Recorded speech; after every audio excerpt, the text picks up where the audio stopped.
Hola amigos y amigas de Relojeando, soy Germán y les doy la bienvenida. Como algunos de ustedes saben, Relojeando no es solamente un canal de YouTube, sino que comenzó hace más de un año como un podcast cuyos más de 30 episodios están disponibles en varias plataformas, incluyendo Spotify y Google Podcasts. Desde que empecé Relojeando, mi intención, más allá de divertirme y disfrutar de este hobby que a todos nos apasiona, es dar difusión y aportar mi granito de arena a generar contenido relojero de calidad en nuestro idioma. Con ese espíritu es que tuve la idea de comenzar a subir episodios del podcast también acá en YouTube, con la intención de que más personas, especialmente aquellas que no tienen acceso a plataformas de podcast, puedan acceder también a ese contenido. Entiendo que tal vez YouTube no es el mejor lugar para subir solamente audio, pero me gustaría hacer la prueba con este episodio y si el feedback por parte de ustedes es positivo, ya tomarlo como una práctica habitual para futuros episodios. La idea es siempre sumar, promover el conocimiento colectivo, generar el debate, que para eso están los comentarios de acá abajo, y disfrutar juntos de este hobby relojero en nuestro idioma. Antes de dejarte con el episodio, quería recordarte que tu suscripción me ayuda enormemente a seguir generando contenido relojero en nuestro idioma. Así que te agradezco de antemano muchísimo que te tomes esos 3 o 4 segundos para suscribirte al canal y dejarle tu like al video. Eso me ayuda enormemente. Muchísimas gracias. Ahora sí, te dejo con el último episodio del podcast de Relojeando. Todo lo que siempre quisiste saber sobre cronógrafos. Amigos y amigas de Relojeando, bienvenidos a un nuevo episodio. Hoy tengo la suerte de que me está acompañando Fernando. Fernando es relojero, es también coleccionista y la cuestión que me interesa de Fernando y que ha tenido la amabilidad de cedernos su tiempo para esta charla, que la verdad no es una charla fácil para encarar desde el punto de vista horológico, es que él hace poco se inició en la docencia en relojería, ¿verdad, Fer? Bienvenido, antes que nada, y gracias por estar. No, gracias por invitarme, Germán, te agradezco mucho la oportunidad. Y sí, efectivamente, en una vuelta de tuerca o vuelta al origen, si vos querés, en mayo de este año empecé a dar clases en el Complejo Educativo Joyero, la escuela de la calle Libertad, clases de relojería, y digo una vuelta de tuerca porque cuando yo empecé a estudiar relojería lo hice justamente ahí. Así que bueno, lamentablemente a principio de año falleció Luis Chaul, que era el profesor desde que había empezado la escuela prácticamente, y bueno, por una cuestión de contacto entre colegas, me presenté para la posición y bueno, fui seleccionado. Así que yo ya venía haciendo algo en la escuela del Surja, el Sindicato Unido de Relojeros, Joyeros y Afines, porque le venía dando una mano a Hugo, el profesor, con los alumnos nuevos para liberarle un poco de presión, así que algo de experiencia ya tenía, pero es un desafío importante e interesante, a mí me gusta. Tal cual, bueno, felicitaciones por haberlo encarado y gracias también por sumar también tu granito de arena a algo que a veces se considera que viene en falta y es la formación de nuevos relojeros, ¿no? Con todo lo que eso significa. Es un placer. Yo creo que uno tiene que dar, así como uno también recibió. Yo aprendí mucho de relojeros que desinteresadamente a lo largo de mi trayectoria me fueron compartiendo desde conocimientos, explicaciones e inclusive hasta piezas para que yo pudiera reparar un reloj o para que pudiera llevar adelante algún trabajo, herramientas. Entonces, para mí es simplemente una cuestión de dar y recibir y estoy encantado de poder devolver algo, porque esto es algo que más allá que vos lo estudies en algún lugar, requiere mucho del que sabe más te vaya enseñando para que te guíe. Así que para mí es una oportunidad que aprecio mucho. Genial, genial, qué bueno. Bueno, y decía que la charla que encaramos hoy es una charla complicada, es un episodio que yo vengo pensando hace un tiempo, es un episodio también que me sugirió uno de nuestros oyentes, Joaquín, desde el interior de la provincia de Buenos Aires, y él me planteaba, che, Germán, estaría bueno si podés fijarte de hacer un episodio en el que se hable sobre cronógrafos, la diferencia, los orígenes. Y la verdad que es un tema que a mí me apasiona, pero en su momento le dije, Joaquín, la idea está buenísima, pero la verdad que el tema me supera totalmente porque yo no soy relojero, No conozco los detalles técnicos, me apasiona mucho la historia por ahí y hay algunos detalles, algunos hitos o algunas pequeñas pastillitas que puedo aportar como datos de color, pero no tengo la capacidad técnica por ahí para desarrollar el tema, pero sí me comprometí a encontrar a alguien que pudiera y te agradezco, Fer, por estar ahí para poder encarar esta temática. Y justamente el episodio de hoy se llama Todo lo que quisiste saber sobre cronógrafos. Y acá, como para empezar a darle un poquito de impulso e ir entrando en calor, tenemos que hacer lo que en toda charla relojera hay que empezar a hacer, y es preguntarte en este momento, relojeando mi reloj, ¿qué es lo que te trajiste para empezar esta charla, Fer?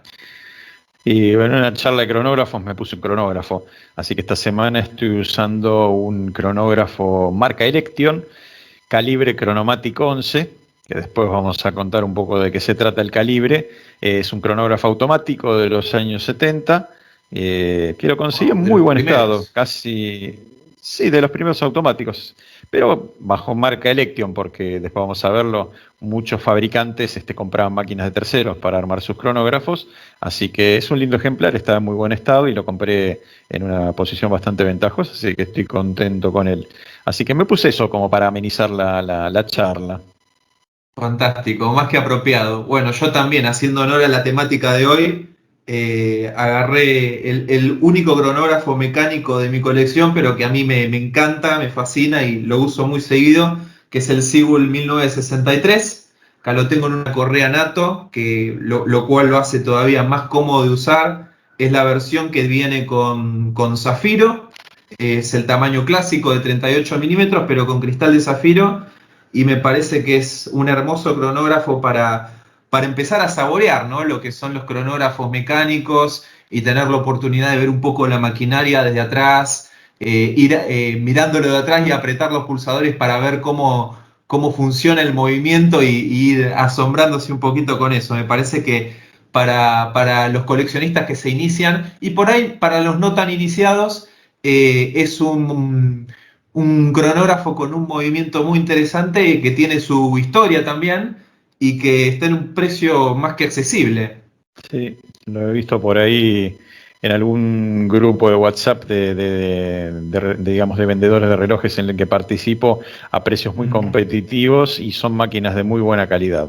Yo tengo uno por ahí que me compré en la luna de miel y la verdad que muy buen reloj. Genial, genial. Bueno, Fer, para ir arrancando entonces, vamos a empezar primero con un tecnicismo, si se quiere, pero que suele ser una confusión muy común entre quienes arrancan en la afición y por ahí no conocen muy bien la terminología o la diferencia. ¿Cuál es la diferencia entre cronógrafo y cronómetro? Mira, déjame empezar por el cronómetro. Eh, un cronómetro es un reloj de mucha precisión.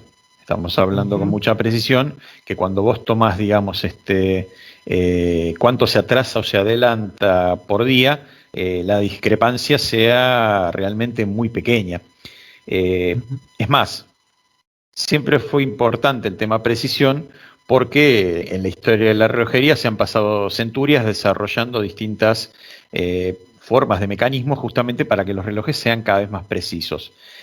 Y muchas décadas atrás, digamos, situémonos si querés a fines del siglo XIX, principios del siglo XX, esto era tan importante y había muchos avances técnicos que se estaban persiguiendo al mismo tiempo y muchas marcas compitiendo entre sí. Y en esa época estamos hablando de un ecosistema donde todos los relojes eran a cuerda manual, los relojes automáticos les faltaba poco para aparecer, pero al cuarzo le faltaban varias décadas para aparecer. Mm.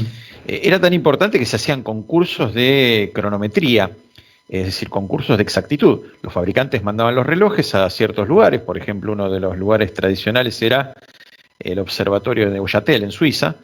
Ujú. Neuchâtel es la ciudad natal de Abraham Breguet, por ejemplo, para que se hiciera ese concurso anual donde se testeaban todos esos relojes y el que era más preciso le daban un premio. Y eso era también una herramienta de marketing, cuando los Claro. fabricantes hacían los relojes de bolsillo, que normalmente tenían dos tapas detrás de no de la parte del frente, sino de la parte de atrás del reloj. En la tapa interna venían las medallas que habían ganado en los distintos concursos de exactitud. Y los que más ganaban a menudo eran marcas que uno conoce hasta el día de hoy, como Zenith, Ulysse Nardin, Omega o Longines. Claro. Eran de las marcas más ganadoras porque hacían los mejores relojes. Bueno, ese alarde, digamos, en las cajas o en las tapas de atrás de los relojes me hace acordar específicamente a los Omega Constellation, que atrás tiene, digamos, el observatorio como en un medallón de oro y las 7 estrellas en el cielo, que son justamente alegóricas de los 7 concursos de cronometría que ganó el movimiento de Omega. Correcto. Y bueno, en algún momento, como cada uno tenía su observatorio a mano, para tratar de ser más objetivo, se crea lo que se llama la COSC, el Control Oficial Suizo de Cronómetros. Esto fue en el año 73, hace ya casi 50 años. Y esta es una institución independiente a la que todos los fabricantes le mandan las máquinas de sus relojes, sin poner en la caja ni nada, para testearlo a lo largo de varios días, y de esa manera que esta organización independiente verifique si, aplicándole distintos cambios de temperatura o la posición en la cual trabaja la máquina, podían mantener su precisión dentro de un rango. El rango en general estaba establecido entre -4 y +6 segundos diarios. Es decir, que la exactitud del reloj debería ser que no atrase más de 4 segundos, ni que adelante más de 6 segundos por día. Uno podría pensar que esto es inexacto, porque decís, bueno, 5 segundos, que sería la media, en 12 días tenés 1 minuto de diferencia. Un reloj de cuarzo probablemente lo tengas que poner en horas solamente una vez al año. Pero cuando uno se pone a pensar que estamos hablando de relojes mecánicos, si un día tiene 86.400 segundos, 5 segundos por día, te está dando un reloj que trabaja con un 99,9942% de exactitud, es decir, el famoso casi 100.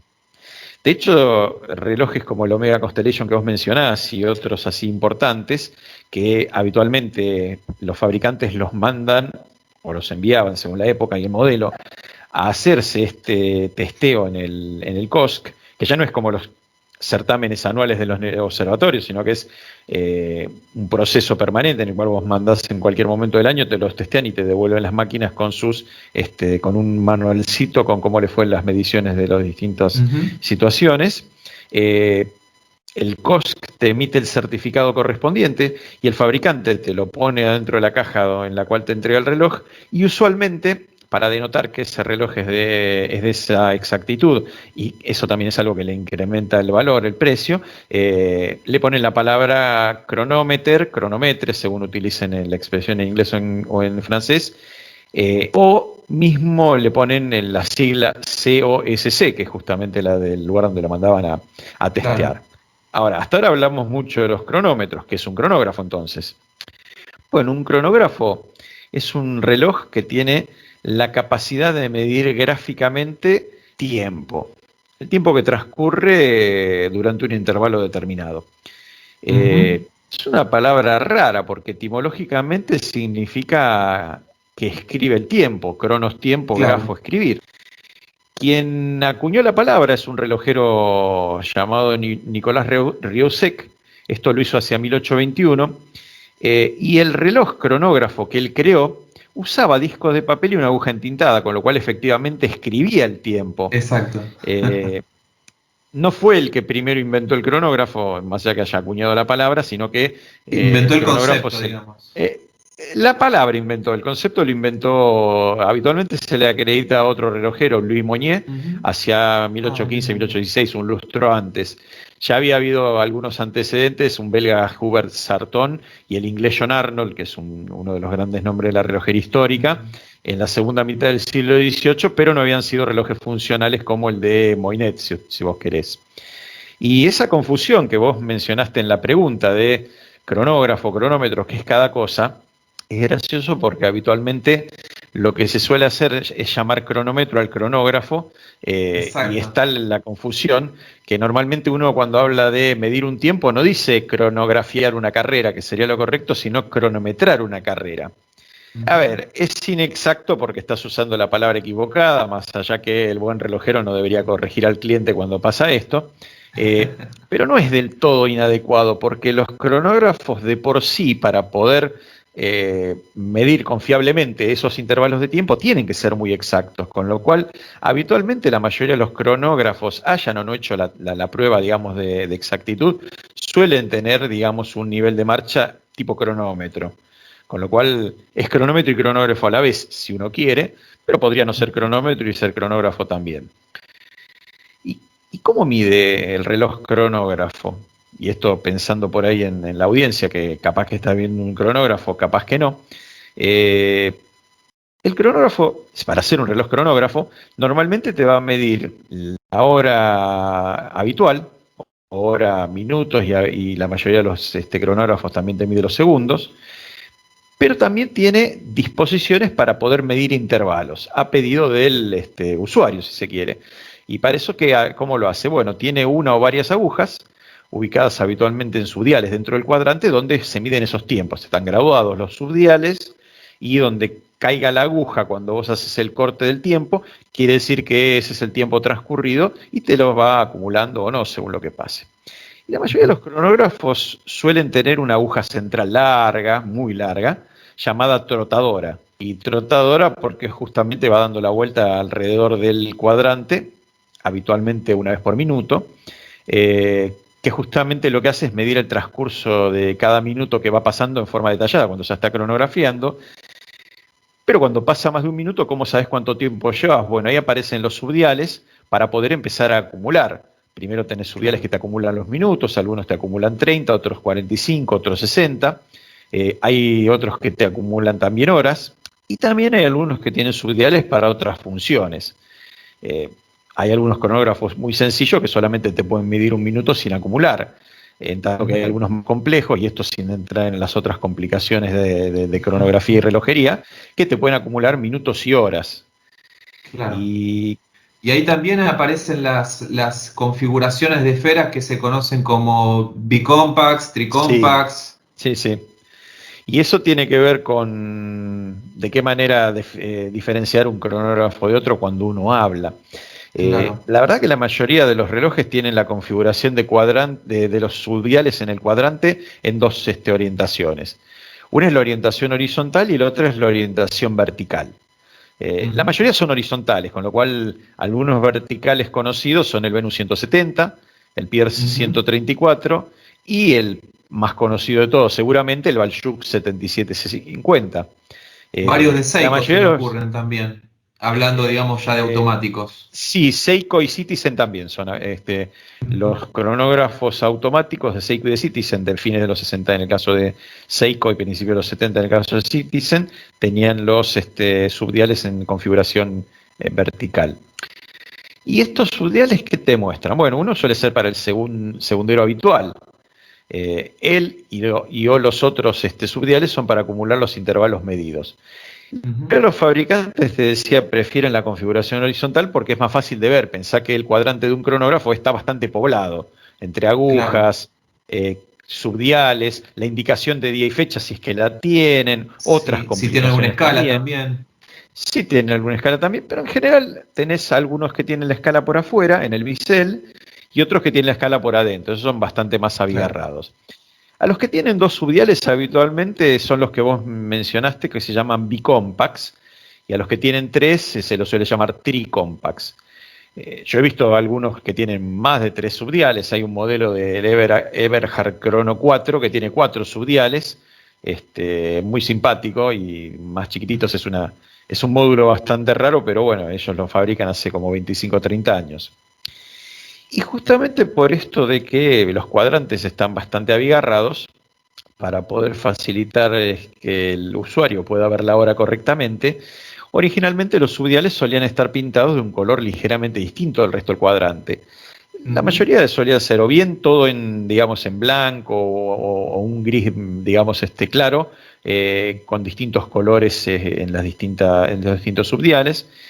Otros en general por ahí con distintos tonos de gama, no sé, el cuadrante en amarillo y los subdiales en color ocre, por ejemplo.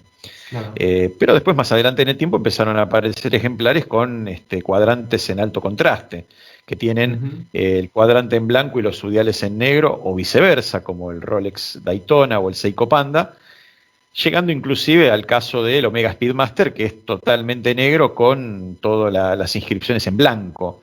O sea, ese Claro. que es bastante interesante. Y ahí lo que te diferencia los distintos subdiales para que puedas distinguirlos correctamente es un tema de relieve que te hace ver, digamos, que hay un círculo pequeñito por debajo o en otro nivel que el cuadrante normal. Es más, inclusive uno de los primeros ejemplares de Zenith, el primero, que lo han reeditado bastante profusamente, tenía los 3 subdiales, cada uno un color distinto. Uno color negro, uno color azul y uno color antracita, y el cuadrante en general de color gris. Hace muy poquito lo volvieron a sacar, era el A368, puede ser algo así. 386, si no me equivoco. A386, sí. Es un reloj hermoso y han sacado hace poco uno que es tal cual el primero. Sí. Tal cual. Precioso. Sí. Y bueno, ¿qué pasa con los cronógrafos? También tenés otros combinados con otras complicaciones. Tenés cronógrafos que te presentan información sobre las fases de luna, el día y la fecha, alguno con alarma. Tenés uno de Patek Philippe, que es una cosa increíble, que tiene calendario perpetuo. E inclusive tenés lo de Langueison, el Tourbillon pour le Mérite, que tiene justamente combinado un tourbillon con un cronógrafo, una locura técnica. Y una cosa llamativa es que desde los relojes de bolsillo más antiguos, estábamos hablando fines del siglo XIX, principio del siglo XX, era muy común combinar, digamos, cronógrafo con sonería, cronógrafos que también te hacen repetición de minutos o de cuartos. Exactamente, por cuestiones de miniaturización esto tardó bastante en llegar a los cronógrafos de pulsera, hasta mediados, fines de los 90, ahora ya hay varios, pero les costó bastante porque era hacer todo tan chiquitito y demás que entre que se hacía muy alto y que no entraban todas las piezas, se hizo complicado. Así que bueno, hay de todo en los cronógrafos. Claro. Y vos hablabas de los relojes del bolsillo que obviamente como en todos los cronógrafos arrancaron con, digamos, siendo relojes de bolsillo o incorporándose a mecanismos de relojes de bolsillo, pero ya cuando pasamos a los cronógrafos de pulsera, he leído alguna vez que no empezaron siendo los cronógrafos por ahí en la configuración que hoy conocemos que tienen 2 pulsadores, sino que empezaron con un solo pulsador. ¿Cómo fue esa evolución? Es un punto interesante. La verdad es que los cronógrafos de bolsillo habitualmente tienen un solo pulsador y la construcción era habitualmente muy elegante y el pulsador presionaba a través de la corona. Claro. Tengo alguno y la verdad que es una cosa técnicamente hermosa. Y bueno, cuando se empezaron a imponer los relojes de pulsera, que fue a partir de la segunda década del siglo XX, después de la Primera Guerra Mundial, el soldado no podía sacar el reloj del bolsillo y mirar a ver la hora que era, porque le podían pegar un tiro. Entonces se empezó a popularizar los relojes de pulsera e inmediatamente todo lo que se hacía de bolsillo trató de ser transformado en pulsera. Los primeros cronógrafos traían máquinas de bolsillo adaptadas, de hecho vos te das cuenta porque cuando querés abrir la caja, del lado de atrás donde se accede a la máquina, tenés las tapas con una bisagra como los relojes de bolsillo. Claro. Y como venían de los relojes de bolsillo, venían con máquina de bolsillo. Ahora cuando empezaron a trabajar sobre máquinas específicas para cronógrafos de pulsera, siguieron utilizando la configuración monopulsador. Y la verdad es que básicamente cuando vos hablas de un cronógrafo monopulsante es el que maneja todas las funciones cronográficas con un solo botón. Algunos ejemplos, bueno, Minerva durante muchísimos años siguió fabricando cronógrafos con un solo pulsador, de hecho hasta mediados o la última tercera parte del siglo XX inclusive. Los primeros Landeron, por ejemplo, o el Pierce 134. El Landeron lo tenía a eso de las 12 el pulsador, y Pierce lo tenía a eso de las 4 el pulsador. Y lo que pasó es que, bueno, en las últimas 8 o 9 décadas, desde los años 20-30, se fue popularizando la configuración de 2 pulsadores. Ahora, ¿qué son los pulsadores a todo esto? ¿No? Porque uno sabe lo que es la corona, es digamos, la tuerquita con la cual uno puede poner en hora el reloj o le puede dar cuerda cuando el reloj lo permite. Los pulsadores son los que le dan el orden de arranque a la medición de intervalos, ¿sí? Justamente pulsan sobre un juego de piezas que están adentro de la máquina del cronógrafo, son palancas, resortes, ruedas, etcétera. Y de esa manera logran que se pongan en movimiento las agujas que mencioné hace un ratito con respecto a los distintos subdiales de medición. Y esos pulsadores también van a ser los que permitan detener la medición. Y algo que es importante en los cronógrafos, si vos querés medir otro intervalo, usualmente tenés que volver a cero. Entonces, cuando vos tenés un reloj con cronógrafo monopulsante o monopulsador, todos esos movimientos los tenés que hacer con un solo pulsador. Es decir, estamos hablando de un pulsador que tiene que prender, detener, volver a cero, con lo cual tiene que hacer tres movimientos distintos. En los de 2 pulsadores, habitualmente vos tenés un pulsador que es el que enciende y apaga, y el otro que es el que vuelve a cero, pero en algunos cronógrafos hay que tener cuidado porque en realidad el que enciende es uno y el que apaga y el que vuelve a cero es el otro. Si vos te equivocás este es un problema de coleccionista, si vos te equivocás con el cronógrafo, lo más probable es que le cruces las palancas y necesites pasar por el relojero. Claro, ese es un detalle importante a tener en cuenta. Sí, me sucedió con este que tengo hoy puesto. Lo llevé a un lugar donde había un grupo de relojeros, estaba estudiando en el sindicato en ese momento, estaban todos entusiasmados, pero claro, acostumbrados a la configuración Landeron, intentaron detenerlo con el pulsador de vuelta a cero y se cruzaron las palancas, lo loco.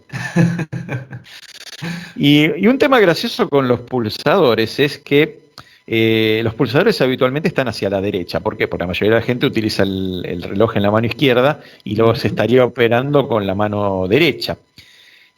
Pero tenés fabricantes que giran los pulsadores, la máquina en general, y tenés casos como el de Seiko Citizen, que fabricaban relojes que tenían la máquina girada 90 grados hacia la izquierda, digamos, o en contra de las agujas del reloj.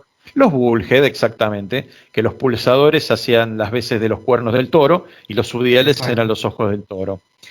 O tenés el caso de los Graham, que son más modernos, o el Hamilton Kaki X-Wind, que está girado 180 grados, que la máquina está al revés y que tiene los pulsadores del lado izquierdo. Y tenés inclusive una mención especial que yo siempre hago, como este reloj que estoy usando, el Calibre Chronomatic, el 11, el 12, el 13, tiene los pulsadores del lado derecho y la corona del lado izquierdo, una configuración rarísima, pero bueno, es bastante divertida. ¿Ese es un calibre de Heuer?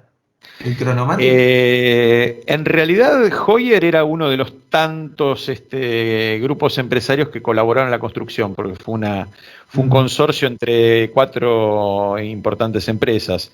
Breitling, Hamilton, Buren, que en ese momento era una sola empresa, Heuer y Dubois de Pras.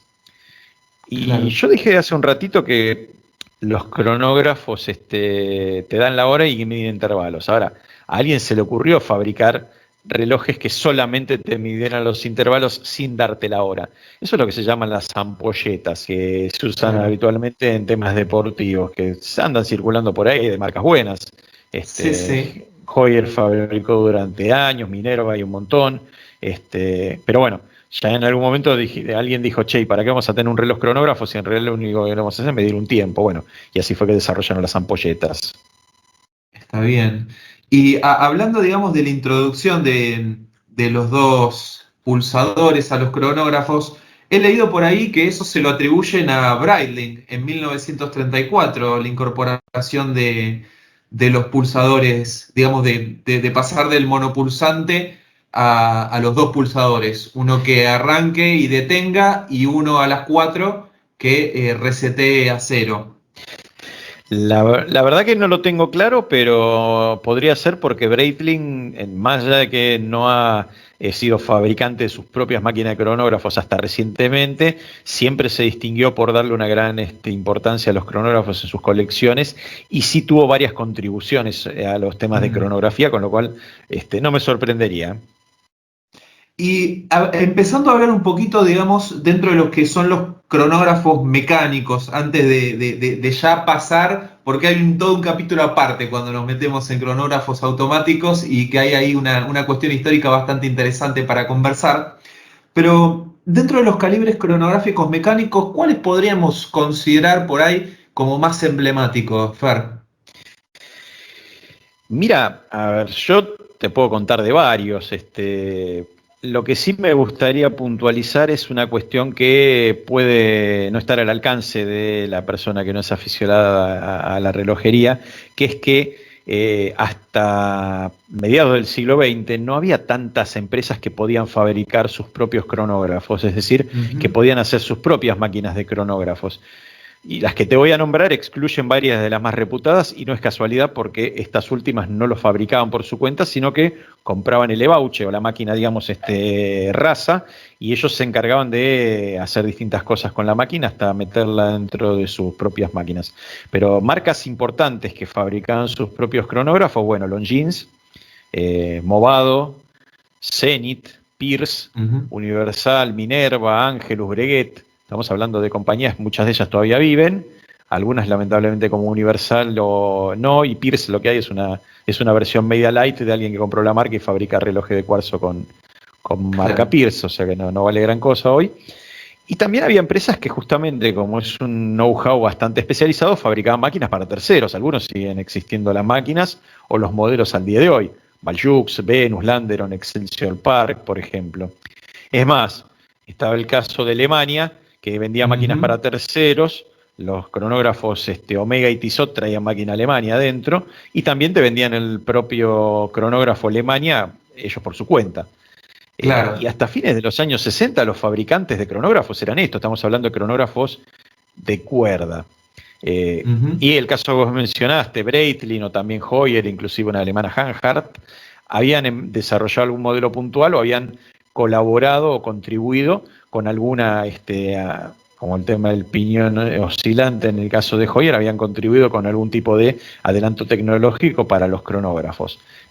Claro, después se empezó la fiebre para desarrollar el primer cronógrafo automático, que es seguramente un tema aparte que merece una consideración separada, pero eso motivó la entrada de varios jugadores nuevos. Ahora, como me preguntás, un calibre emblemático.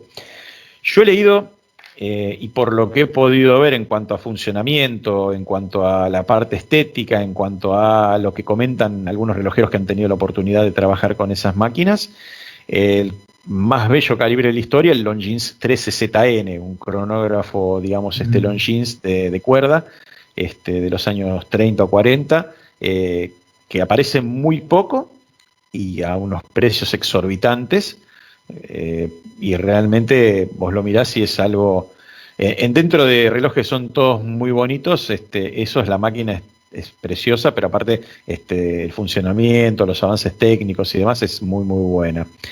Es muy apreciado y digamos mi primer contacto con un cronógrafo fue con uno de esos, el Valjux 23.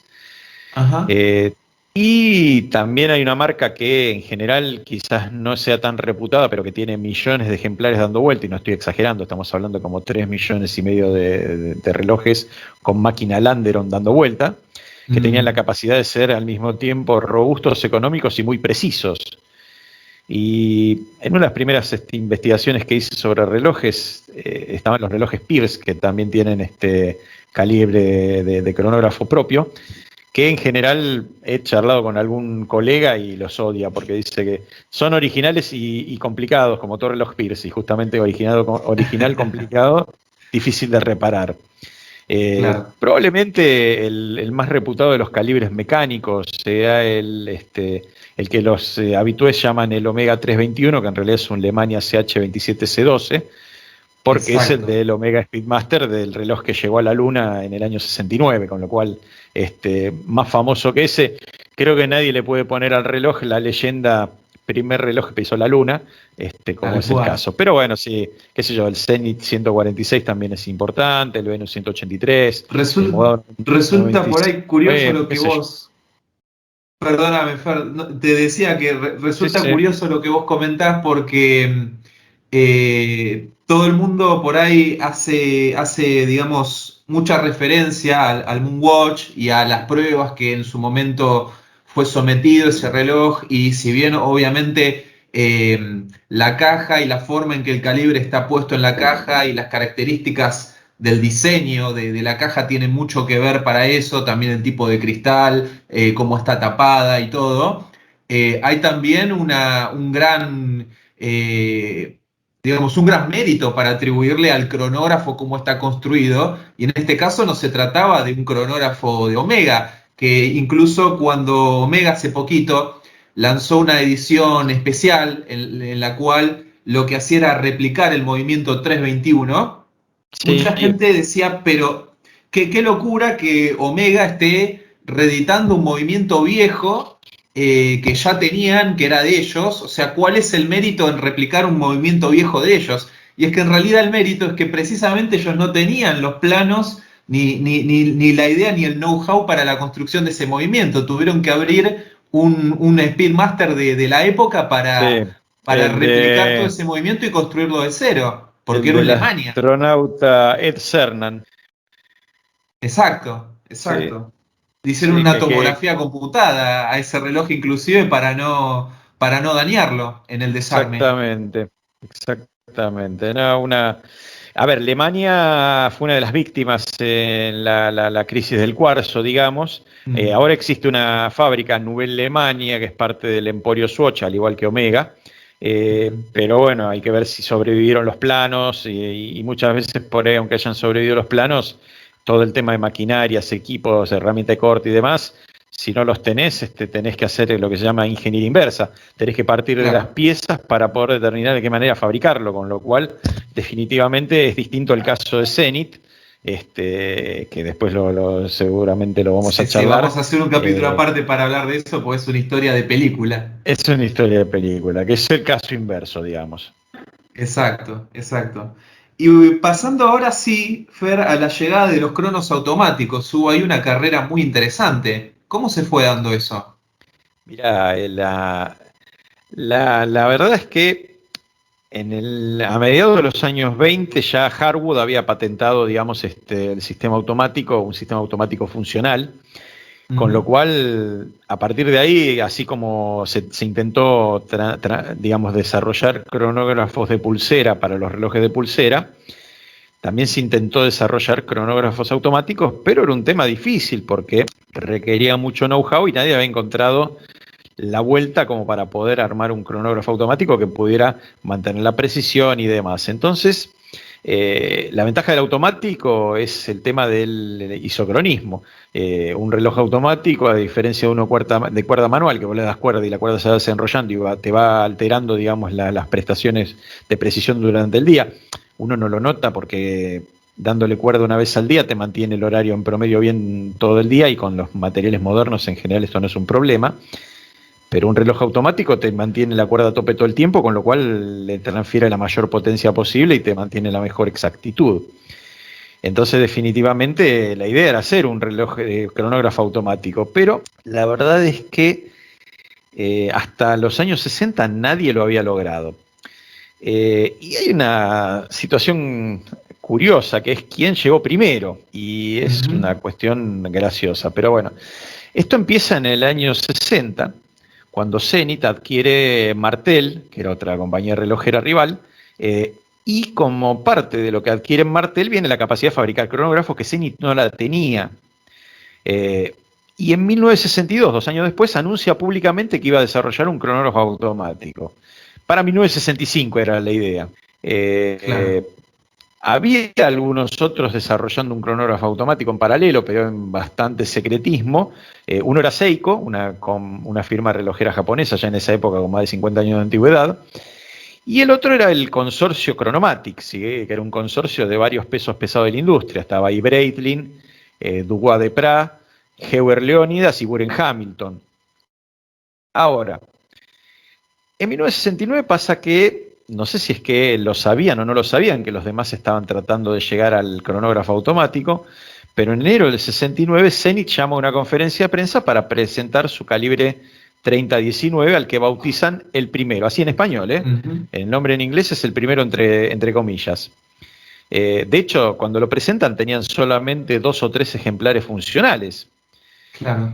En marzo empieza a despachar los relojes automáticos Seiko, Claro, pero y ya en directamente mayo los se empiezan a vende, ya vender, los y está en mayo, vendiendo. claro, en mayo los Seiko automáticos con calibre 6139 se empiezan a vender en Japón. Y en agosto de 1969, Chronomatic, digamos, presenta el calibre 11 y llega al mercado. Ahora, a todo esto, Zenith hizo el anuncio en enero, pero los primeros relojes con el calibre Zenith el primero le llegan a los clientes en octubre del 69, es decir, Claro. 9 meses antes. O sea, la verdad que los primeros, si uno quiere.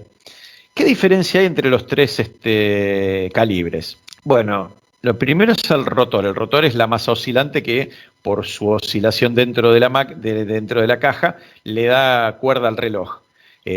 Tanto el de Zenith como el de Seiko tenían un rotor tradicional que ocupa el área entera del movimiento. En cambio, el del consorcio Chronomatic tenía un microrotor, un rotor pequeñito que ocupa mucho menos lugar. Y el de Seiko particularmente es de alta frecuencia, o high frequency en inglés, o sea que tiene 36.000 alternancias por hora. Ten en cuenta que los relojes de bolsillo y hasta bastante entrado el siglo XX, por lo menos hasta medio siglo XX, el estándar era 18.000 alternancias por hora. En el año 69 estos muchachos sacan un cronógrafo automático que bate a 36.000, el doble.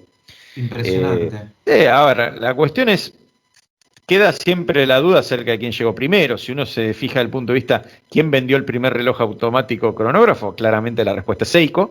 Pero hay un dato que no se puede escapar uno, que es que técnicamente de los tres, que son tres máquinas buenísimas, el Zenith no solamente era el mejor, sino que 50 años después todavía se sigue fabricando. Claro, claro. Y otra cosa ahí para destacar, que me voy un poco off topic, pero Sí. también Seiko se estaba guardando bajo de la manga el lanzamiento del primer movimiento de cuarzo ese año. En diciembre, para Navidad del 69, largó el primer reloj de cuarzo. Así que Seiko venía trabajando muy calladito, con 2 batacazos enormes para dar en la industria. El famoso Astron. Exactamente, exactamente. Sí, no, la verdad que Seiko es a par de las mejores manufacturas suizas. De hecho, los Grand Seiko son una buena prueba al respecto. Siempre está innovando, tiene dispositivos como el Kinetic Drive y demás, con lo cual realmente sí es una empresa que claramente pertenece al Olimpo de la relojería, por más que esté en el lejano oriente. Tal cual. Y hablando ahí ya de calibres automáticos más emblemáticos, ahora nos pasamos para el lado de los automáticos. Más allá de estos tres, que digamos fueron los precursores y los que iniciaron con esta tradición del cronógrafo automático, ¿cuáles podemos identificar por ahí como los calibres que hoy en día a nivel automático se pueden considerar emblemáticos, Fer? Algunos se fabrican, otros ya no se fabrican. Por ejemplo, el Citizen 6501, que era el primer automático cronógrafo de Citizen, también es una máquina muy buena. Hay otros que están basados en otros, como por ejemplo el Level 1911, que está basado en el Zenith el primero, o el Lemania 5100. Y el ETA 2894-2 es uno modular que está basado en una máquina que es el 2892-A2. Son máquinas muy conocidas. Yo te diría que el más emblemático, salvando los tres que llegaron primeros, podríamos decir que es el Balchuk 7750. Yo he leído publicaciones en inglés donde los ingleses digamos, lo califican como un workforce. Es como cuando uno ve a alguien que hace una jugada de fútbol muy buena y dice que hijo de... Bueno, lo mismo. Es como para denotar un caballo de trabajo, pero en el buen sentido, o sea que no lo vas a matar nunca. Muy sólido, muy sufrido, muy ruidoso también, dicen algunos, con mucha precisión y muy utilizado, que está en producción también desde 1973, o sea, está ahí a 4 años de diferencia del Zenith del primero, y al igual que tiene bastante futuro por delante. Y una cosa interesante es que no todos los cronógrafos automáticos tienen las mismas características. Qué sé yo, algunos tienen rotores bidireccionales como el Zenitel primero y otro no. El Balchuk 7750 tiene un rotor unidireccional, o sea, solamente cuando va para un lado le da cuerda. La cuerda para un lado. Exactamente. Algunos tienen rueda de columnas y otros tienen levas. Algunos son cronógrafos específicos, otros en realidad son máquinas montadas, digamos módulos cronográficos montados sobre una máquina estándar, como el caso del ETA que mencioné recién. Hay de todo, como en, digamos, como en botica, decía mi difunto abuelo. De eso me gustaría preguntarte, Fer, porque hay, digamos, mucho debate entre los aficionados y sobre todo entre los coleccionistas por ahí más puntillosos, si se quiere, sobre qué sistema es mejor en los cronógrafos, si el sistema de levas o si el sistema de la rueda de pilares, el famoso column wheel, que por ahí hay muchos de los más puristas que dicen que el cronógrafo que hay que coleccionar, el cronógrafo a tener, es el cronógrafo de rueda de pilares. Y te quería preguntar por qué crees que es eso así, si es que es así, o de dónde sale esa leyenda por ahí. Mira, yo abrevé en esos mismos expertos y los primeros cronógrafos que tuve eran de rueda de columna, hasta que tuve algunos que son de palancas y de levas y descubrí que en realidad no era tan así y ahí empecé a mirar un cachito con una visión un poco más amplia y está bastante repartida la biblioteca. Desde el punto de vista de, si vos querés, la belleza o la complejidad, el de ruedas de columnas es más robusto y más complejo. Primero, si querés, decimos que es una rueda de columnas, ¿no? Sí, claro. La rueda de columnas es una pieza que justamente tiene forma cilíndrica, pero que tiene como columnas en el lado externo, el lado, digamos, que gira, y entre esas columnas se insertan las palancas que básicamente son las que permiten arrancar y digamos, y detener la cronografía. Los pulsadores, cuando, digamos, justamente activan esas palancas o las desactivan, las palancas van entrando y van saliendo en la rueda de pilares. Y claro, esta rueda de pilares es un invento de Longines. Y la verdad es que en el caso de los cronógrafos de levas, lo que hacen es, en lugar de tener la rueda de pilares, tienen levas que van cambiando de posición y de esa manera activan y desactivan la cronografía. El funcionamiento del cronógrafo en general no cambia. Ahora, los puristas te dicen que el cronógrafo con rueda de pilares tiene más exactitud. Estamos hablando por ahí de décimas de segundo. ¿Por qué? Porque cuando el tema de la rueda de columnas es más suave el arranque y la detención de la cronografía, y de esa manera no hay salto de la trotadora. El salto de la trotadora es literal. Cuando vos activás en un landerón, por ejemplo, que es uno de los más famosos de levas, la trotadora vos la ves que hace esa y arranca.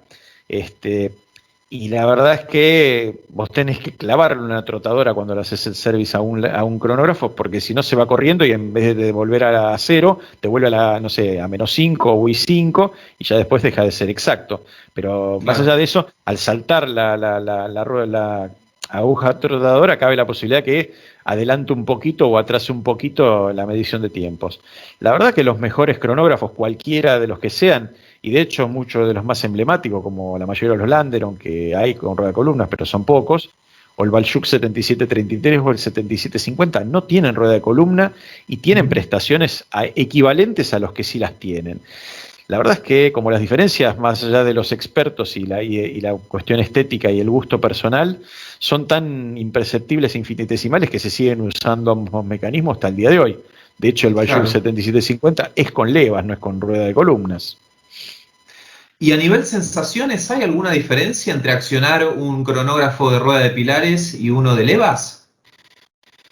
Eso que te decía, el salto de la trotadora, que con los que tienen rueda de columnas, vos cuando apretás el botón, digamos, para dar inicio a la cronografía, vos ves que se mueve muy suavemente la trotadora, y en cambio con los de levas ves que como que salta.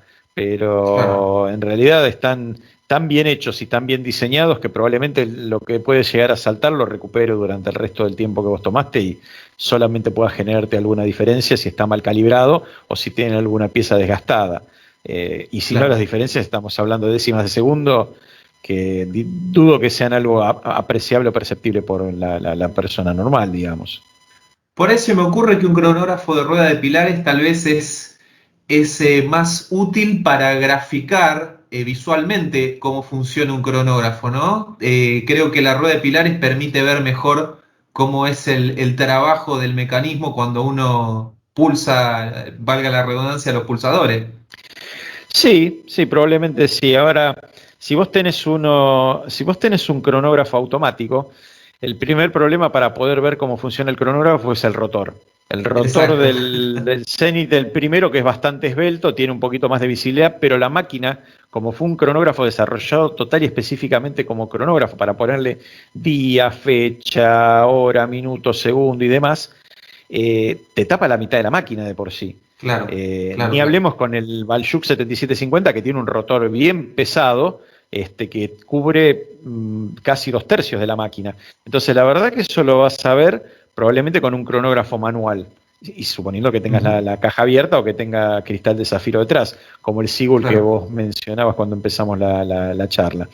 sí, Eh, sí. y sí, si vos pudieras ver un landerón, digamos, sin la tapa trasera, cuando activa las levas, probablemente las vas a ver funcionar exactamente igual, pero no tenés todo concentrado en un punto focal, que es la rueda de columnas, donde vos estás viendo cómo apretás el botón, entra la palanca, se mueve la rueda y así sucesivamente. Claramente, desde Claro, el punto de vista estético, es más placentero y mucho más entretenido de ver, si se quiere. claro. Y hay otras dos diferencias que podemos encontrar también a nivel técnico que me gustaría que nos ilustres un poco, y es la diferencia entre lo que es el embrague vertical y el embrague horizontal en los cronógrafos. Uno que está escuchando y que sabe manejar dirá, che, como el reloj cronógrafo tiene un embrague, sí, es lo mismo que en el auto. Eh, ¿Y para qué sirve en el auto el embrague? Bueno, para comunicar o interrumpir la transmisión de energía mecánica de forma voluntaria. En el caso Ujú, del cronógrafo es exactamente lo mismo. ¿Por qué? Bueno, porque el cronógrafo tenés, digamos, coexistiendo lo que es la parte de relojería que funciona de forma permanente, te está dando la hora, minutos y los que lo tienen segundero habitual, los segundos también, todo el tiempo. Pero el cronógrafo solamente se pone en funcionamiento cuando vos querés medir tiempos. Descartemos a aquellos que le gusta ver a la trotadora y que agarran y te tienen el cronógrafo pendido todo el día, lo cual que los he visto, digamos, pero bueno. Entonces el punto es, vos necesitas ese embrague para justamente transmitirle fuerza al mecanismo de la cronografía cuando vos empezás a tomar tiempos. Y esto, el embrague, hay que saber que aplica tanto a los relojes que tienen rueda de columnas como a los que tienen levas, ¿eh? O sea, no cambia, ujú, porque el asunto es cómo le transmitís fuerza a la parte de cronografía. El primer embrague lo inventó Edward Hoyer en 1887. Es el famoso piñón oscilante que trabaja de forma libre y que está constantemente enganchado con la segunda rueda del movimiento. Es más, una rueda está arriba de la otra, básicamente. claro. Eh, y ese embrague es el que acopla o desacopla con el tren de ruedas del cronógrafo. Cuando lo Ujú, pones en movimiento, acopla y empiezan a andar el cronógrafo porque se nutre también de la fuerza de la cuerda. Cuando, digamos, lo desacoplas, el embrague lo separa y el cronógrafo se detiene porque deja de tener, digamos, la fuerza que viene de la cuerda. sí. Eh, pero más acá en el tiempo se popularizó el embrague vertical. Y esto es un mecanismo distinto, es más parecido al de los autos, porque en este caso el mecanismo del cronógrafo se posiciona verticalmente y por fricción. Y acá a veces también empieza a ver, bueno, ¿cuál es mejor, cuál es peor? Desde el punto de vista conceptual o teórico, es mejor el embrague vertical. ¿Por qué? Porque no hay dientes que enganchen y desenganchen, lo cual implica que no hay desgaste con el tiempo y con el uso, y que a su vez también Ujú, pueden generar saltos del segundero cuando inicias el cronógrafo, pero los embragues horizontales tienen, digamos, las características de ser más atractivos, porque vos podés verlo distinto, más simple y también más delgados. Y la verdad es que cuando vos querés tener un cronógrafo, que ya de por sí es una máquina con cierto grosor, cuanto más le puedas bajar, si ya te es automático, tiene el rotor y tiene el embrague vertical, se te hace altito. Vos tenés yo tengo claro. un Paljux 7750 que tenés fácil entre 13 y 15 milímetros de altura. Y bueno, por ahí mirás una máquina de otro estilo y capaz que te lo resuelven en menos de 1 centímetro de altura, incluyendo el rotor.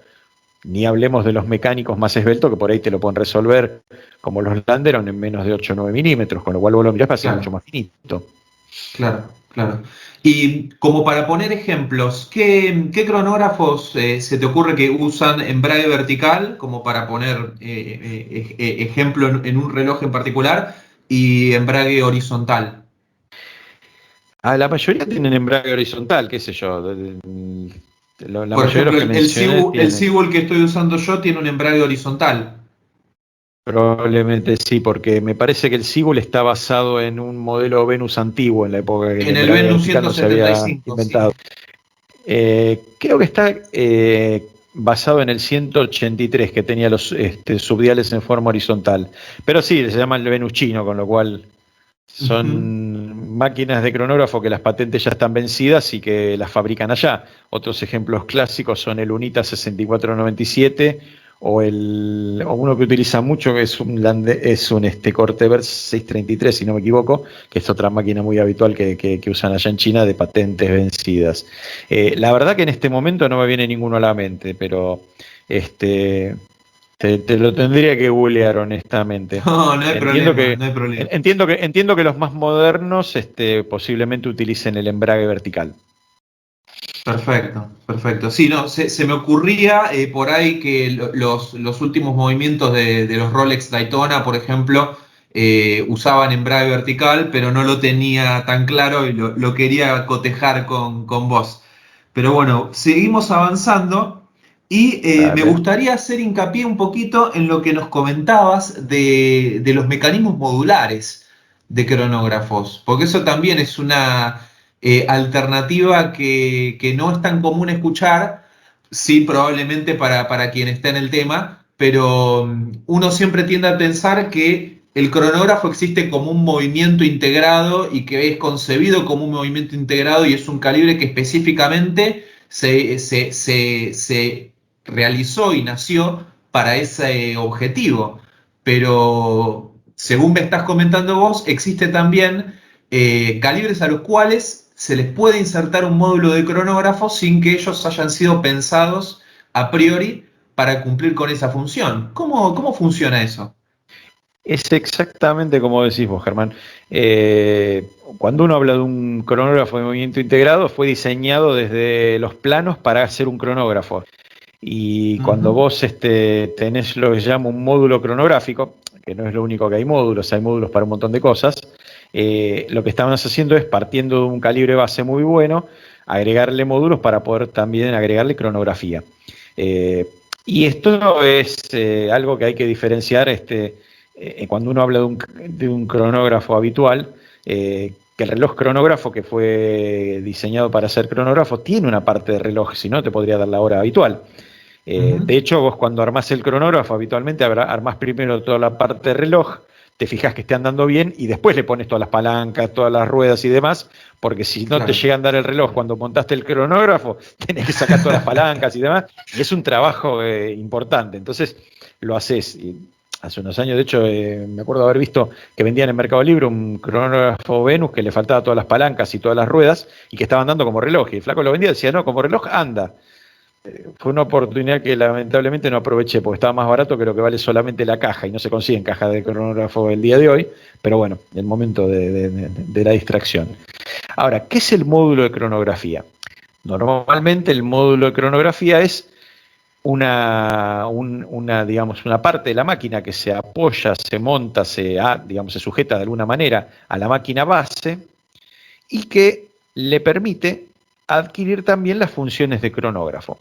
El ejemplo más habitual, digamos, en el que se me ocurre pensar, es el módulo de cronografía desarrollado por Dubois de Pras, que es un especialista en temas así de complicaciones relojeras, que te convierte un ETA calibre 2892A2 en un cronógrafo. Ahí ya estamos hablando del ETA 2894/2, calibre muy bueno, muy robusto, pero que en ese caso ETA fabrica, digamos, el calibre base, que lo usan un montón de relojes. Creo que es el equivalente al Celita 200, porque el Celita 200 es el ETA, digamos, Sí. con las mismas dimensiones, las agujas en los mismos lugares, las patitas del cuadrante entran en los mismos agujeros. Como ya no tiene patente, digamos, y hace muchos años está en producción, lo pueden fabricar sin licencia. Pero también existe el caso de Fortis, otro fabricante de relojes, que hace unas décadas desarrolló un módulo para agregarle alarma al Balchuk 7750. Entonces, sí, tiene alarma mecánica, ¿no? O sea, pones el horario y el cronógrafo te da la hora. Claro. E inclusive, aparte de los relojes que son cronógrafos por naturaleza y los relojes que son cronógrafos modulares, tenés un montón de empresas, de marcas relojeras, que en realidad no fabrican sus propias máquinas, sino que las compran. Y algunas la ponen tal cual vienen digamos, en la caja y se encargan de hacer lindo todo lo que tiene que ver con la caja, si tiene visor en la parte de atrás, las agujas, el cuadrante, los pulsadores, las mallas, lo que sea. Pero hay otras que en realidad no, se ponen a trabajar sobre la máquina para poder venderte un cronógrafo que, si bien trae una máquina base, es otra cosa. Claro. Yo tengo un Hamilton Jazzmaster con una Balchuk 7750 y un ex jefe en una empresa en la que yo trabajaba tenía un Omega Speedmaster, la versión que tiene el mismo calibre, y yo no le dije nada porque yo lo había pagado la tercera parte de lo que lo había pagado él, ¿viste? Pero bueno, qué sé yo, algunos le pintan el rotor, otros te esqueletizan parte de la máquina, algunos te lo tunean, otros directamente te hacen transformaciones, le ponen piezas propias que reemplazan a las piezas que vienen de fábrica. Para que te des una idea, algunas de las casas relojeras de más importancia no fabricaban calibres cronográficos propios y utilizaban los de terceros.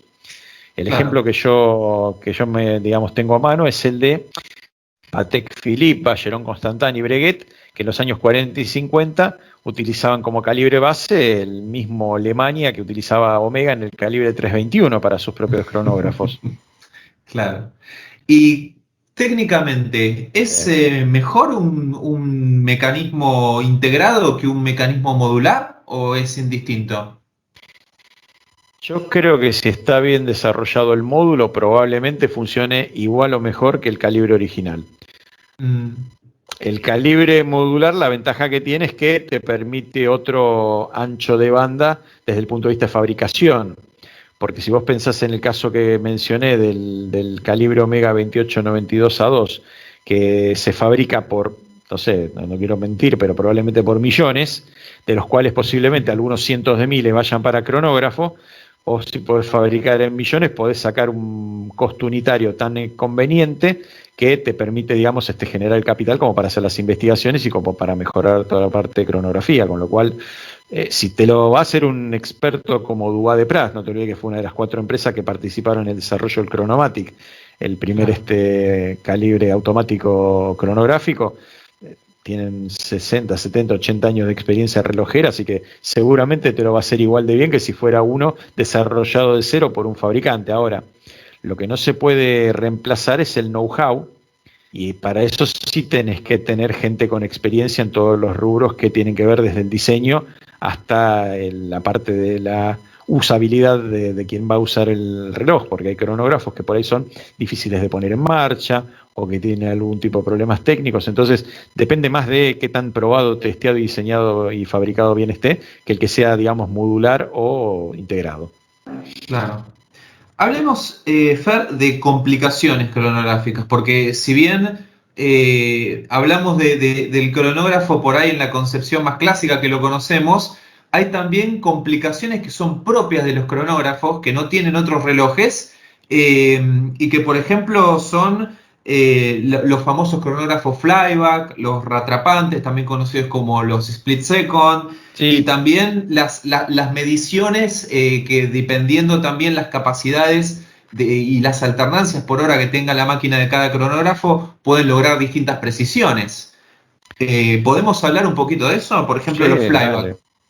Mira, en un cronógrafo normal, cuando hablamos de los pulsadores, decíamos que vos necesitas apretar el pulsador para poner en marcha la cronografía, otra vez para detenerla, otra vez para llevarlo a cero. Sin embargo, Longines inventó un mecanismo que se llama flyback habitualmente, tiene un nombre en español, en este momento se me fue, pero creo que es retorno instantáneo, si no me equivoco, que justamente permiten saltearse los dos movimientos siguientes a la puesta en marcha de la cronografía y te vuelve a cero directamente para una nueva medición.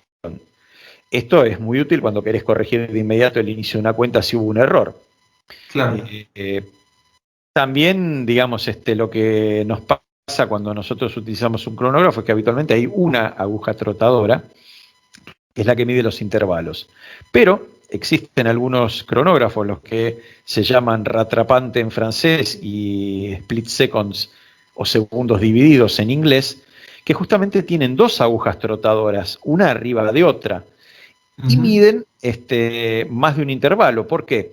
Porque lo primero que haces es, con un pulsador, activar las dos trotadoras, las dos empiezan a andar en paralelo, pero hay unos pulsadores separados que te permiten a una de las dos agujas detenerla, volverla a cero y ponerla en marcha de vuelta.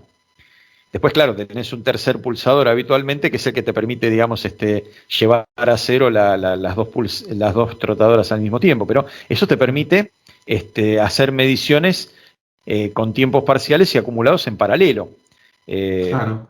Yo estaba buscando la otra vez relojes interesantes en una investigación que hice tiempo atrás, años atrás, y había aparecido un modelo llamado Index Mobile, que lo fabricaba una empresa llamada Dube y Schaldebrand en los años 50, que lo que habían hecho es montar sobre un calibre Landeron, calibre de levas bastante robusto, un sistemita para transformarlo en split seconds que tenía las dos trotadoras, pero en lugar de tener los tres pulsadores, habían puesto una espiral que unía las dos trotadoras del lado del cuadrante para volverlas a cero. Son carísimos, porque aparte de lo original y lo simpático, que es ver una espiral en el cuadrante, es un sistema que funciona bien, y aparte las máquinas las tuneaban.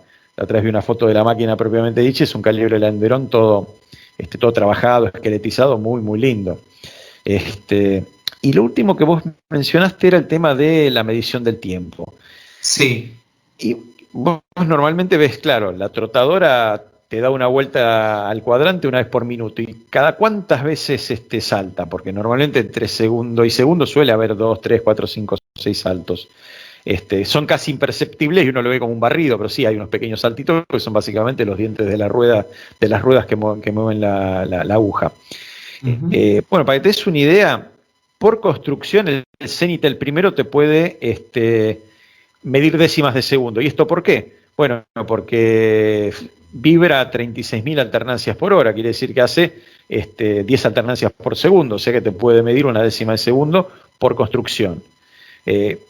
Ahora hay algunos modelos más modernos que te permiten medir mecánicamente centésimas o inclusive milésimas de segundo. Esto, digamos, para traducirlo en un ejemplo visual, por ejemplo, significaría que un reloj Zenit, el primero que mide décimas de segundo, hablamos que la aguja trotadora estaría dando vueltas a la esfera una vez cada 10 segundos en lugar de una vez por cada minuto.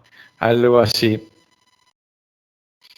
Bien. Algo así. Y en el caso de la centésima de segundo me estabas comentando que también mecánicamente hay relojes que son capaces. Sí, hay uno que lanzó hace unos años Heuer, que es el Microtimer Flying 1000, que la verdad que lo permite hacer. El módulo cronográfico vibra a una velocidad totalmente distinta, vibra a 360.000 alternancias por hora, pero claro. Es una cosa separada, ahí sí que tenés un módulo de cronografía.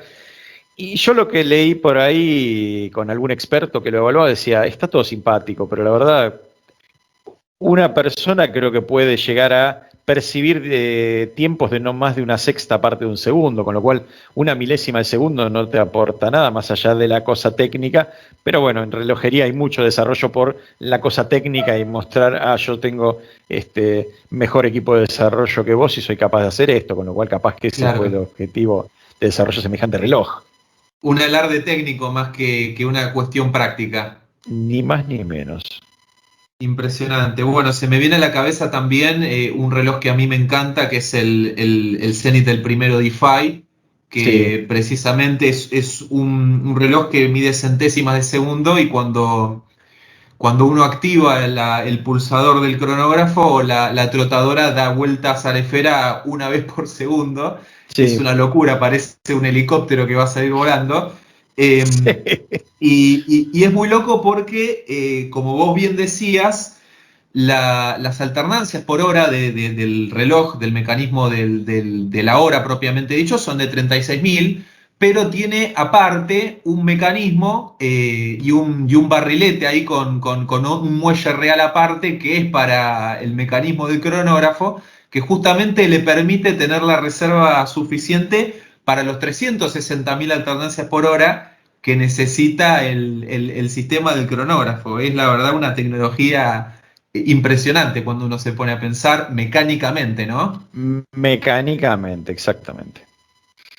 Fantástico, Fer. Y pasando por ahí a lo que uno suele ver alrededor del cronógrafo propiamente dicho, que como vos bien mencionabas al inicio de este episodio, a veces está por dentro de la esfera del reloj y a veces por fuera, es el tema de las escalas, que justamente es lo que dota de la practicidad, ¿no? De la funcionalidad y del sentido muchas veces al cronógrafo.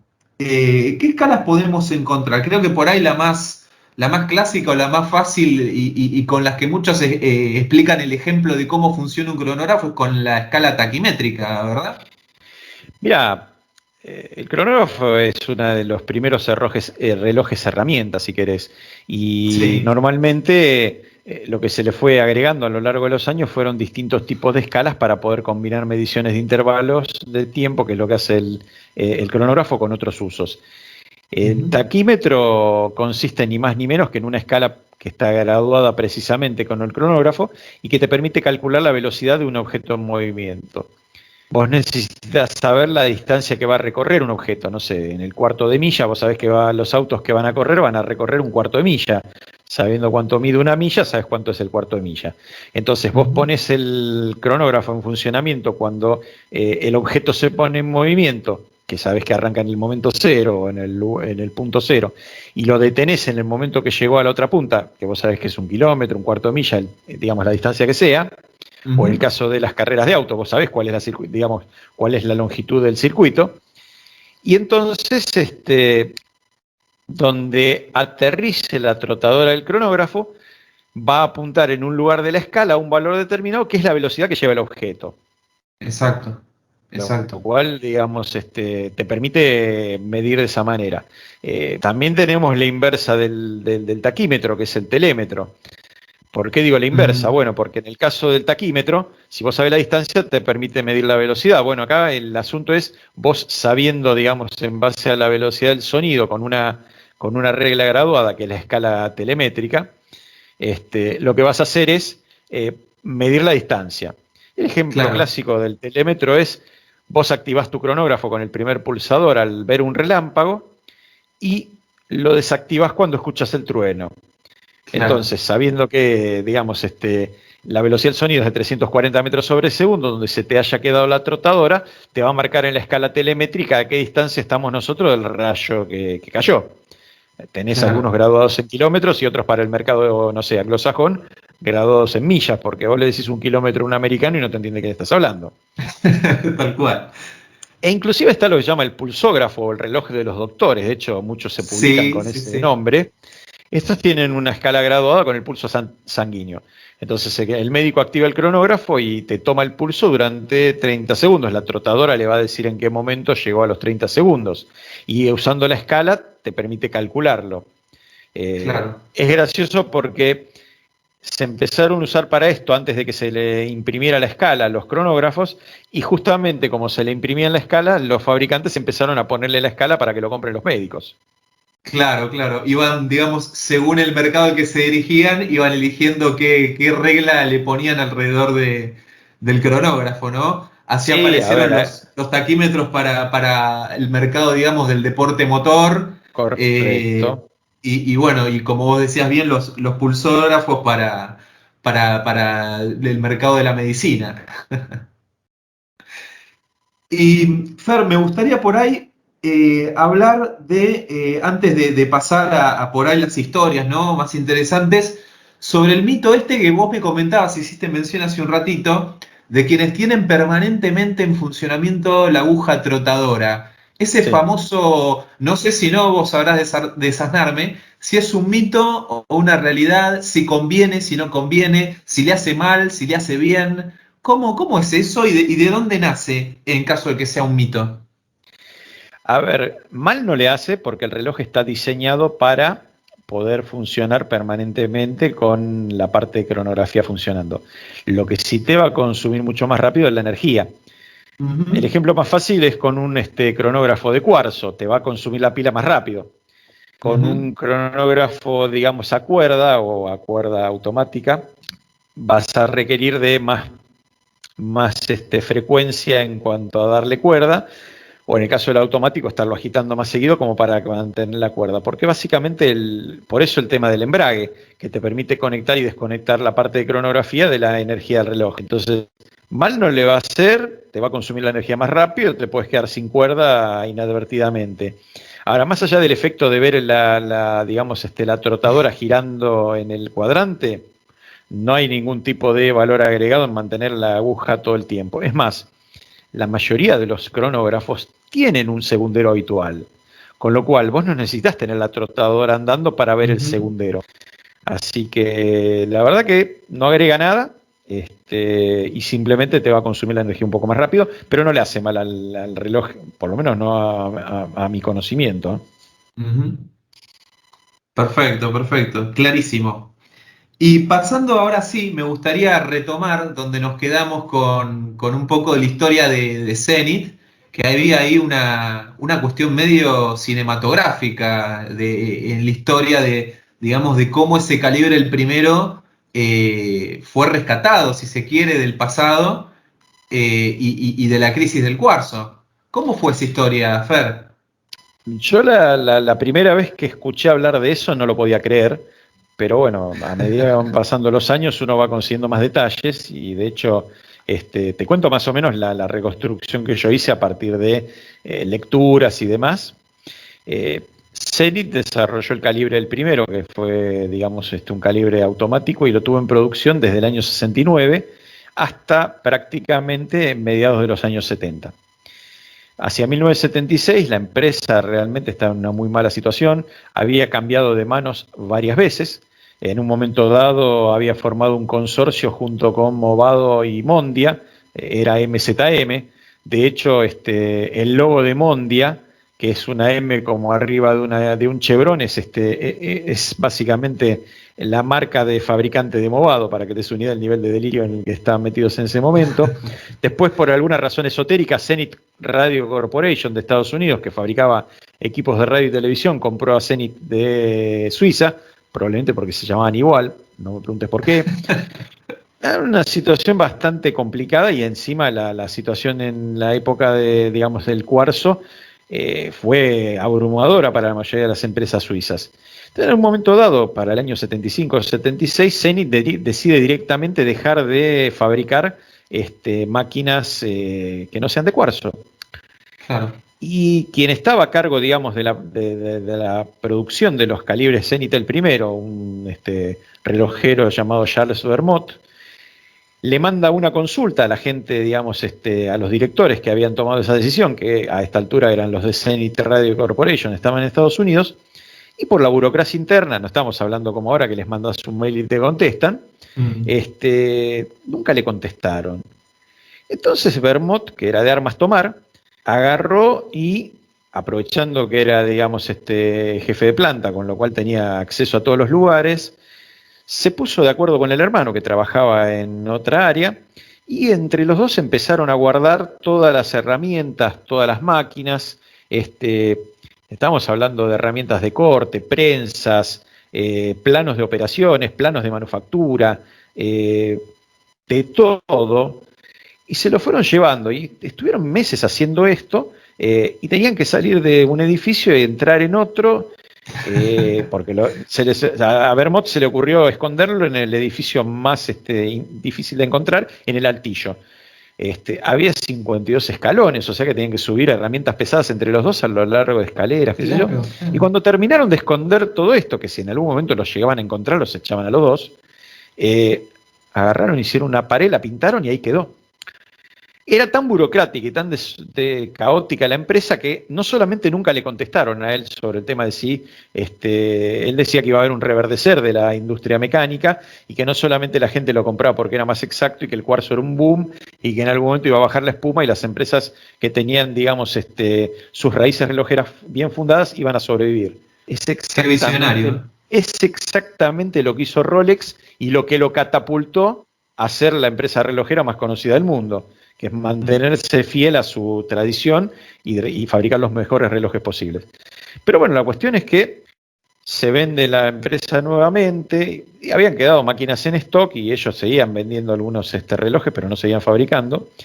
Claro. Ya hacia principios de los años 80, Ebel, que quería, digamos, lanzar relojes con cronógrafo automático, se le ocurre comprarle a Zenith lo que tuviera de los calibres el primero para utilizarlos en sus propios calibres automáticos y de paso como para desarrollar alguno, el famoso 1911 que mencioné más temprano. Y la historia no termina ahí, porque en el año 84 Rolex decide actualizar el Rolex Cosmograph Daytona, el cual básicamente era hasta ese momento un reloj de cuerda.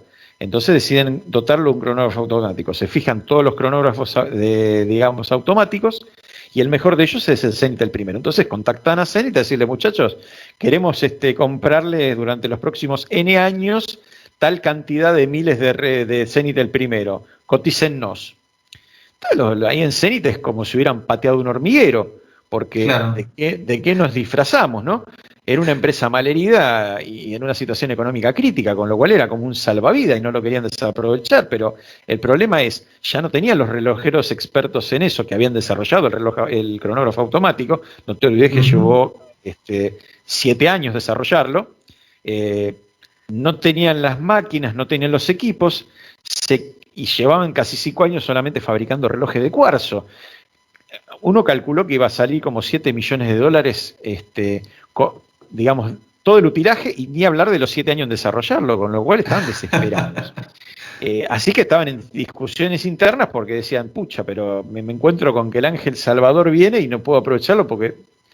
Y alguien se acordó, ya estaban medio por tirar la toalla y decirle a Rolex, no, mira, lamentablemente es imposible. Y alguien se acordó de Bermotti y le fue a preguntar. Como él se había opuesto a dejar de fabricar el Zenith el primero, lo contactaron a ver si se había guardado algo, porque tampoco nadie sabía qué había pasado, como habían dado la orden de darlo de baja, pero nadie sabía qué había pasado con eso. Entonces, bueno, Bermot va y lo lleva ahí donde tenía todo escondido, agarra un mazo, tira abajo la pared, y para que te des una idea, estaba todo tan bien ordenado que lo rearmaron la planta de producción en poco tiempo y a los pocos meses ya le estaban proveyendo a Rolex. Increíble. O sea, el famoso que el flaco salvó a la empresa, es cierto, pero no solamente por eso de poder hacer el cumplimiento del contrato a Rolex, sino más aún, cuando en ese momento, a mediados de los 80, a fines de los 80, a principios de los 90, se viene el reverdecer de la industria relojera mecánica, Zenith sale diciendo, pero yo tengo el primero, y empieza a venderlo, y empieza a hacer desarrollos y a marketearlo, y es el salvó el legado de la empresa. Salvó la empresa. O sea, no solamente salvó el legado y el pasado, sino le salvó el futuro a la empresa. Tal cual. ¿Cómo termina esto? Bueno, al flaco le hicieron una cena con el directorio, le regalaron unas vacaciones y le regalaron un Zenith el primero. Pensar que se lo hubieran encontrado llevándose todo a hurtadilla, le hubieran pegado, digamos, la polca el espiante y el flaco salvó a la empresa. La verdad que la historia es increíble y realmente es una... Me imagino la escena del tipo subiendo al altillo con un mazo en la mano y los directivos haciendo una ronda ahí alrededor de esa pared, mirándose, diciendo ¿qué va a hacer este tipo? Y empezando a los mazazos hasta tirar la pared y encontrar del otro lado todo ordenadito como un taller clandestino. Literalmente. Ese es uno de los episodios históricos que quisiera hacer mosca para entrar por la ventana. Impresionante, Fer, la historia del primero. ¿Y hay alguna otra historia así de cronógrafos que puedas referenciar? Obviamente esta es una increíble porque tuvo mucho que ver la actitud irreverente de un relojero que sabía y que fue visionario en el sentido de, de- de- de ver hacia adelante, hacia mucho más de lo que era la moda en ese momento y saber también valorar el esfuerzo de lo que fue llegar a construir ese mecanismo, ¿no? Pero, ¿qué otra historia por ahí te referencia a esto? Y a ver, la historia que también merece ser contada es la del Moonwatch, el Omega Mm, Speedmaster, digamos, que fue a la Luna. Eh, Años 50 empieza la conquista del espacio. Los primeros que llegan al espacio son los rusos, digamos, Yuri Gagarin a bordo de la famosa ujú. Sputnik, ahora reactualizada por la vacuna rusa contra el COVID. Tal cual. Es el primer humano que va y vuelve al espacio. Y los rusos iban al espacio con sus propios relojes, relojes rusos. Por ahí algún ¿Era un día en el Sturmansky futuro, el que usaba sí, Gagarin? probablemente, que hace poco relanzaron el reloj que usaba Gagarin. No te voy a dar una sugerencia para un próximo episodio, pero relojes rusos acá no tanto, pero en Europa y Estados Unidos es una Yo locura, ¿eh? creo que es una excelente sugerencia, ¿eh? Hay todo una secta y una religión aparte, diría yo, de los relojes soviéticos. Soviéticos, exactamente. Bueno, entonces, ¿qué pasa? La NASA, que era la agencia, era y sigue siendo la agencia espacial norteamericana, eh, para sus misiones Géminis, que son las anteriores a las Apolo, que fueron las que llegaron a la Luna, la Sí. Gemini era para probar, digamos, todos los cohetes y todos los módulos y demás, como para poder después en el futuro poder empezar a trabajar en el mandar el hombre a la Luna. Fue en los años 50. Entonces las misiones Gemini, entre fines de 50 y principios de los 60, llevaban 2 hombres y una de las cosas que formaban parte del instrumental de a bordo en las misiones espaciales era un reloj cronógrafo. La NASA había decidido que necesitaban un reloj cronógrafo para, digamos, que pudiera ser backup en caso que se cortaran las comunicaciones con la base de la NASA y que los astronautas necesitaran independencia instrumental o si fallara el instrumental de la nave. Ujú. Entonces empezaron a trabajar en definir, bueno, a ver, cuál va a ser el cronógrafo que te lleven los astronautas que tiene que funcionar en todas las peores condiciones posibles, porque va al espacio. Entonces agarraron y empezaron a testear distintos cronógrafos. Pero no fueron a llamar a las fábricas y demás, sino que fueron a comprar relojes y los empezaron a testear. Pasa el tiempo y un día alguien que trabajaba en Omega ve la foto de un astronauta haciendo una caminata espacial y en la manga del traje espacial, atado con un velcro, porque la manga es gruesa, lo Ujú. ve el reloj que está usando y dice, pero este es un Omega Speedmaster. Ahí se dieron cuenta que después de todo el testeo que hizo la NASA, había designado al Omega Speedmaster como el reloj oficial o como el reloj que iban a usar en las misiones. Más allá de que cada astronauta tenía sus propios relojes, y alguno tenía Rolex, por eso algunos dicen, no, porque Rolex también fue a la Luna, sí, claro, pero bueno, no era el Claro, oficial, el que bueno, llegó. también lo mismo pasó con el Seiko Pog, ¿no? Que era Sí, también propiedad en ese momento el coronel Pog, que era un astronauta también que fue al espacio con ese reloj. sí, tal cual. Pero bueno, la cuestión es que el Omega Speedmaster que tenían en uso los astronautas era el que tenía calibre 321. Ujú. Y la cuestión es que obviamente el primer reloj en llegar al espacio tiene que haber sido un reloj ruso, no sabían cuál de todos, pero alguno tiene que haber sido. Ahora, el primer reloj en pisar la Luna es el Omega Speedmaster. ¿Por qué? Bueno, cuando Aldrin y Armstrong alunizan, acordémonos que Collins se quedó dando vueltas alrededor de la Luna, ese fue el que fue hasta Ujú. la Luna pero no llegó, no pisó, porque uno se tenía que quedar en la nave, digamos, para cuando se Exacto. volvieran digamos, a integrar. Era tan importante como los que pisaron la Luna, simplemente no la pisó, pero la cuestión es que los instrumentales de a bordo del módulo lunar no estaban andando bien la parte de medición de tiempos. Entonces, lo que hizo Aldrin fue poner el Omega Speedmaster en el módulo lunar y bajar con él. Y bueno, ahí sale Armstrong, da el primer paso, pequeño paso para la humanidad, pero pequeño paso para un hombre, pero un gran paso para la humanidad.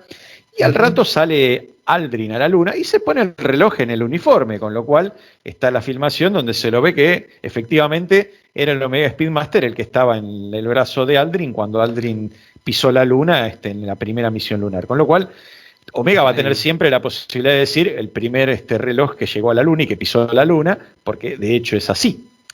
Pero lo más importante, más allá de la cuestión anecdótica y de marketing, porque Omega te lo pone en la parte de atrás del reloj, tenga visible o no el movimiento, te lo dice para que lo puedas leer y no te olvides nunca, el primer reloj en pisar la Luna.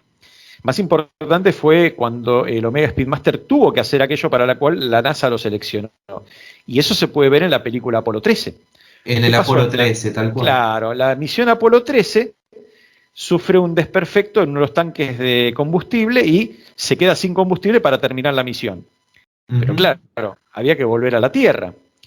Y como tenía dañados los instrumentales por parte de las explosiones que sucedieron durante todo ese proceso, tuvieron que trabajar junto con la gente, digamos, del centro de Houston de la NASA, pero también con distintas herramientas y demás para poder calcular precisamente cuánto tiempo tenían que prender uno de los motores para poder posicionar la nave de forma tal que pudiera volver a la Tierra y reingresar a la atmósfera sin pulverizarse. Lo que le pasó creo que al Challenger, al Columbia, sí. al Columbia creo que fue, porque el Challenger se estalló cuando subía. Pero el Columbia o el Discovery fueron unos que estalló cuando entró en ángulo equivocado, estaban las placas cerámicas medias comidas y se transformó en una bola de fuego. Entonces, fue con el Omega Speedmaster que tenía, digamos, el astronauta que hizo que Swigert era el astronauta, que cronometró los 14 segundos exactos, porque si hacía un segundo menos, quedaba para salir por el otro lado de la Tierra, y si hacía un segundo más, le pegaba a la Tierra de pleno. Así que ahí sí tuvo que cumplir la misión para la que la NASA lo seleccionó, y la verdad la cumplió a satisfacción. Increíble. Y esa también es la historia de por qué se ligó al Snoopy con el Omega. Esa es la historia de por qué le dieron el Snoopy, que es una distinción que la NASA le da a aquellos proveedores que realmente tienen un impacto diferencial en lo que es la conquista del espacio, digamos. Exacto. Increíble historia. De hecho, el Speedmaster es uno de los cronógrafos que tiene apodo. Tradicionalmente se le dice Speedy. Hay otros, que es el Seiko Panda, que como tiene, digamos, el cuadrante gris y los subdiales negros, parece que fuera la cara de un oso panda. Seiko Cities. El Paul Newman, pero bueno, más allá de que lo hubiese usado Paul Newman, digamos, no hay mayor mérito en ese cronógrafo de Rolex. Sin embargo, probablemente, si no el reloj más caro de la historia, el Rolex más caro de la historia, con $17.750.000 en subasta, fue el Rolex Cosmograph Daytona del propio Paul Newman. Y los Daytona Paul Newman, que se llama así por el tipo de modelo, porque era el que usaba Paul Newman, que creo que ni siquiera era embajador de Rolex, simplemente era un cliente. Simplemente era un reloj que le gustaba. Le gustaba y lo usaba todo el tiempo y corría, con lo cual lo usaba para las carreras y demás. Y bueno, comanda esos precios de cientos de miles de dólares para un reloj que puede ser en acero inoxidable y que tiene adentro una máquina Balchuk 722C tuneada, pero no tiene una cosa increíble. Así que la verdad que es el único cronógrafo en el cual el usuario más emblemático se le pasó como parte de la especificación. Había un par de Heuer, el Joe Siffert Octavia o el Mónaco Steve McQueen, pero la verdad que son dos modelos puntuales y que no han transcurrido tanto tiempo y se sigan conociendo porque ya son por ahí. Steve McQueen falleció creo en el año 81 y Joe Siffert me parece que se accidentó falleciendo en una carrera Fórmula 1 de Sport Prototipo a principios de los 70. Impresionante, la verdad que bueno, está bueno también ver el impacto que este tipo de complicaciones en el reloj han tenido en diferentes episodios en los cuales la humanidad ha avanzado en algo. O sea, cómo se ha valido estos relojes realmente con el objetivo que tenían cuando fueron concebidos de ser herramientas para llegar a cumplir con esas misiones y ayudar a dar ese pequeño paso adelante o salto, como decía Armstrong, para la humanidad. Así que realmente es increíble como una cosa tan pequeña como un reloj y estos pequeños mecanismos y hijos del ingenio humano han aportado y han dado su granito de arena para la historia grande de la humanidad. Así que muy interesante, Fer, esta charla. Muchísimas gracias por tu tiempo. Creo que este es un episodio realmente, y humildemente digo, ¿no? Yo creo que es un episodio que me gustaría escuchar si estuviera del otro lado, porque diste aportes muy, muy interesantes, dudas que por lo general uno tiene sin conocer tan en profundidad lo que es el funcionamiento de estas máquinas increíbles, y más allá de esa data técnica también las historias y el contexto que hay detrás de cada una, que la verdad que hacen que realmente sea muy agradable para escuchar. Así que, Fer, de nuevo muchas gracias por acompañarnos, un placer tenerte como siempre. Esta es tu casa, así que podés volver cuando quieras, y te agradezco por haber compartido con nosotros este momento. Gracias a vos, Germán. La verdad que lo pasé muy bien y creo que bueno, esperemos que a los oyentes les resulte interesante, principalmente porque el cronógrafo es la complicación relojera más a la mano de cualquiera. No son caros, se pueden conseguir buenas piezas a precios razonables, inclusive de relojes vintage. Entonces, si quieren salir de los relojes de 3 agujas, definitivamente es algo que deberían empezar a explorar, y con un presupuesto bastante acotado se pueden hacer de un reloj bastante interesante para salir de lo habitual. Fantástico. Bueno, Fer, muchas gracias de nuevo, amigos y amigas de Relojeando. Gracias a ustedes también por estar del otro lado, y como siempre, agradecemos que nos hayan acompañado hasta el final del episodio y seguido. Así que nos estamos viendo en el próximo episodio. Fer, muchas gracias.